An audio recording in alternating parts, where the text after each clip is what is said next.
Bapak Bupati Kuningan, Bapak Dr. Haji Dian Rahmat Yanuar MSI. Terima kasih atas kehadirannya Pak Bupati. Yang didampingi oleh Pak Kapolres Kuningan, serta tentunya rekan-rekan media yang hadir pada malam hari ini yang tentunya kami banggakan. Pertama-tama marilah kita panjatkan puji syukur kepada Allah Subhanahu wa taala, Tuhan Yang Maha Kuasa. Tentunya hanya berkat rahmat-Nya alhamdulillah malam hari ini kita berkumpul di tempat ini di Barreskrim. Pertama, tentunya kami mengucapkan mohon maaf kepada rekan-rekan semuanya karena sampai malam hari ini menunggu tadi kedatangan saudara-saudara kita yang oleh tim dari Des Ketenagakerjaan alhamdulillah sudah bisa dijemput dari Kamboja dengan selamat, ada 9 orang. Tentunya ini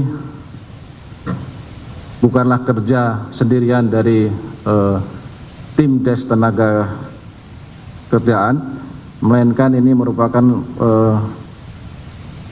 kinerja sinergi dari seluruh stakeholder yang terkait, dari Kementerian Luar Negeri, KBRI Phnom Penh, dan PP2MI, tentunya dengan instansi terkait lainnya. Langkah ini merupakan implementasi langsung dari arahan Bapak Presiden yang tertuang dalam Asta Cita poin ke-7. Dalam hal ini Polri hadir untuk memastikan supremasi hukum dan bersama stakeholder lainnya melakukan perlindungan maksimal bagi warga negara dari segala bentuk eksploitasi dan kejahatan tindak pidana perdagangan orang. Tadi pengantar sudah disampaikan oleh Pak Kabak Penum secara teknis, kronologis bagaimana proses pemulangan dari mulai Kamboja sampai tadi sekitar jam 8 baru landing. Nanti akan dijelaskan oleh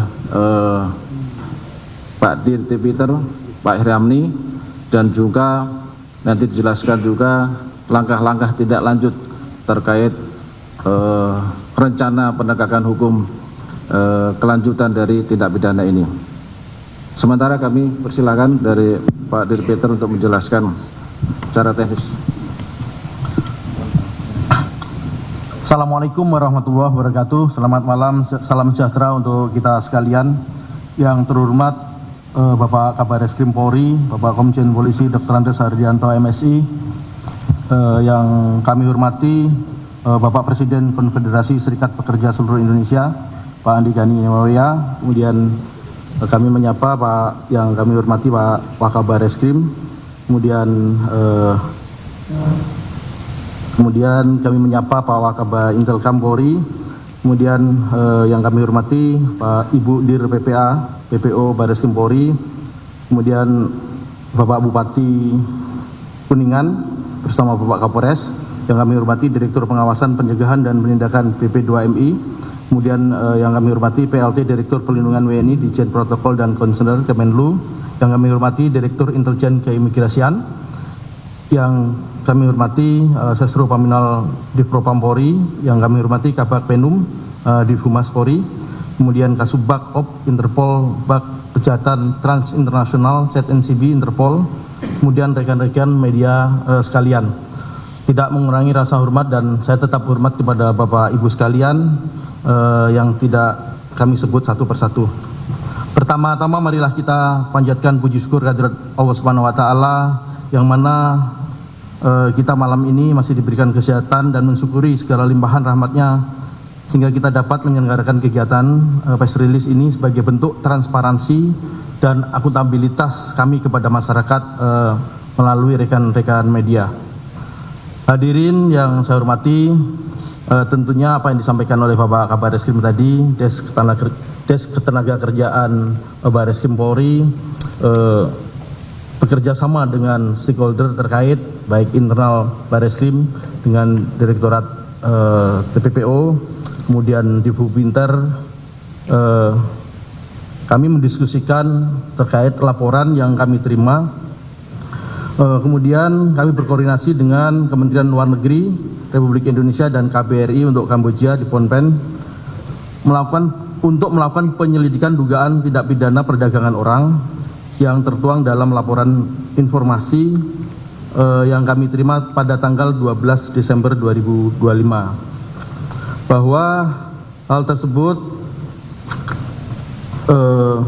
terkait tentang pemberantasan tindak pidana perdagangan orang atau yang diatur di dalam pasal 81 Undang-Undang 18 2017 tentang perlindungan pekerja migran untuk dipekerjakan keluar wilayah Indonesia dengan maksud untuk dieksploitasi bekerja di beberapa wilayah di Kamboja.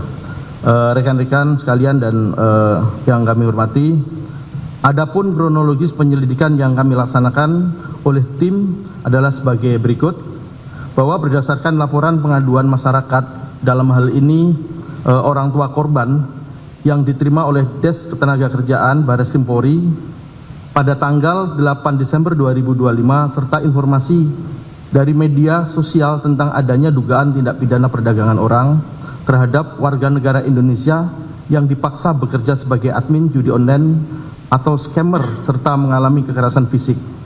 Para korban juga sempat membuat video viral di media sosial terkait unggahan para korban yang memohon bantuan agar bisa dipulangkan ke Indonesia. Saya kira rekan-rekan media paham dan ingat adanya video ataupun viral di media sosial tersebut. Selanjutnya pada tanggal 15 Desember, tim penyelidik setelah berkoordinasi dengan Direktorat TPPO, Divisi Hubungan Internasional Polri, kemudian Kemenlu, berangkat ke Kamboja untuk berkoordinasi dengan KBRI, melakukan penyelidikan dan memberikan upaya pertama, yaitu pertolongan kepada para korban, serta berkoordinasi dengan otoritas imigrasi Kamboja untuk dapat sesegera mungkin memulangkan para korban ke tanah air. Dari hasil koordinasi dan penyelidikan ditemukan 9 korban yang diantaranya 3 orang perempuan dan 6 orang laki-laki yang berasal dari wilayah Jawa Barat, Jakarta, Sumatera Utara, dan Sulawesi Utara. Pada saat kami temukan, ke-9 orang tersebut telah berhasil lari dan menyelamatkan diri dari lokasi-lokasi mereka bekerja. Bahwa korban melarikan diri dari tempat bekerjanya masing-masing karena selalu mendapatkan perlakuan kekerasan, baik fisik maupun psikis, di tempat mereka bekerja. Para korban saling bertemu pada saat melaporkan diri di KBRI Kamboja pada akhir bulan November 2025 dan selanjutnya memutuskan untuk tinggal bersama karena mereka ketakutan dan tidak mau kembali ke tempat mereka bekerja. Dalam upaya penyelidikan yang kami lakukan, kami mengutamakan keselamatan dan keamanan para korban dan menjadi prioritas kami untuk melakukan evakuasi.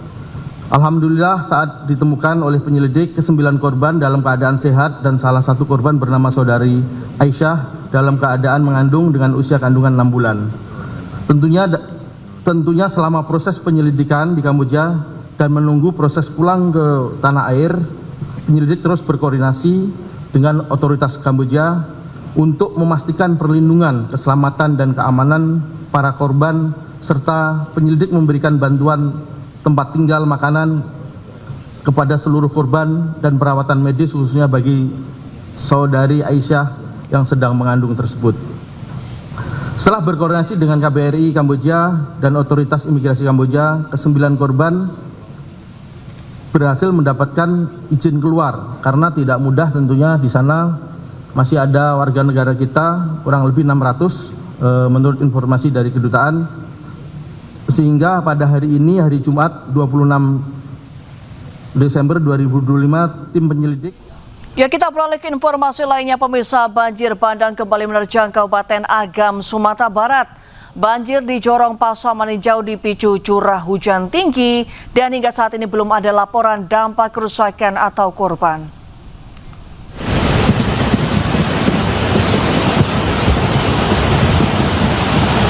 Arus air yang membesar terlihat menghanyutkan potongan kayu dan batu-batu berukuran besar.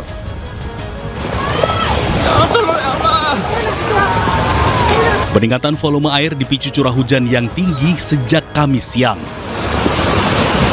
Ya Allah! Aliran deras dari hulu membawa material berat menuju kawasan permukiman dan aliran sungai utama di Jorong Pasa, Maninjau, Kabupaten Agam, Sumatera Barat. Warga pun khawatir dengan curah hujan yang masih tinggi dapat mengakibatkan banjir bandang susulan. Petugas pun mengimbau warga agar tetap waspada, terutama yang memiliki tempat tinggal di sepanjang bantaran sungai dan daerah rawan galodo atau banjir bandang. Orangnya ada di dalam, ada. Bisa naik ke atas orangnya.